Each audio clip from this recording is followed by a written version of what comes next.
Morning all. Okay, let's see a dreamy Czech Benoni. This game was Martin Alexander Becker 2296 at the time against Vladimir Epishin 2605 in the CES Open Northern Tournament of 2005.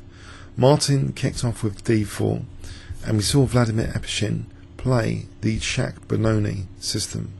So an early e5 here, knight c3 d6, e4.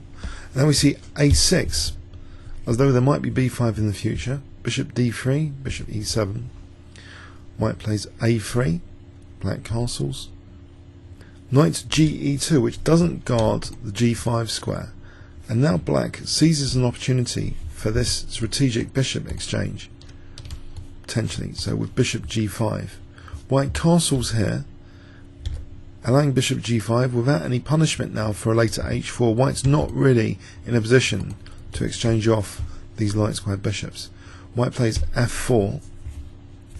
Black just takes on f4 and takes off the knights and the bishops. And out of this has now a strong square e5 to play with. Knight d7, queen f3, knight e5. Queen g3, bishop d7, as though b5 might be on the cards later. It's a beautiful knight on e5. So here, strategically, black has preserved the light square bishop, has a beautiful e5 knight, and b5 is still on the cards. In fact, after bishop e2, we see b5 now. White takes on b5, a takes, bishop takes b5, and there's fierce dynamic pressure now.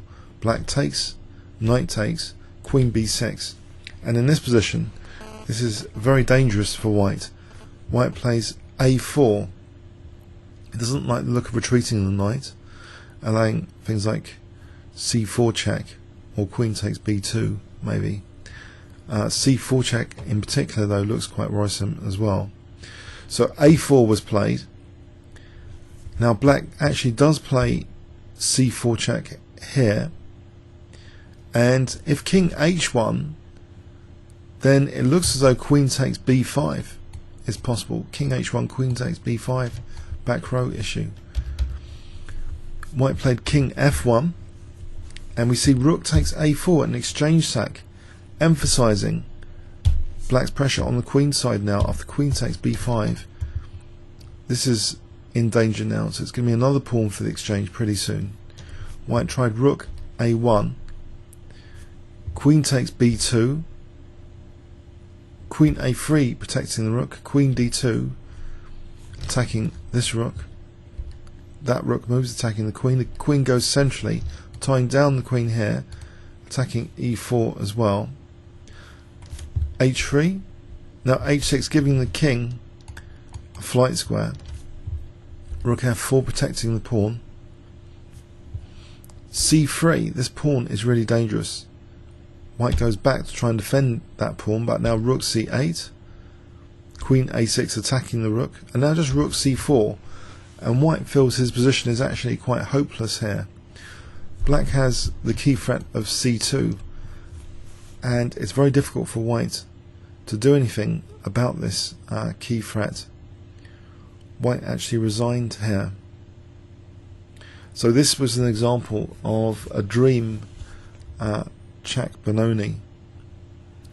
If rook c2, there's queen d3 for example as well. The knight is holding the rook. The knight is actually a very, very beautiful piece in this position. Black's achieved a fantastic dark square strategy, and it was when he played b5 to exchange off, we did get a light square bishop exchange, but it was totally in black's favour by that time. So this game really contrasts with my club game last night. I think the Czech Benoni is a dangerous weapon in the right hands, but got to be careful about white's potential light square strategy. Comments or questions on YouTube. Thanks very much.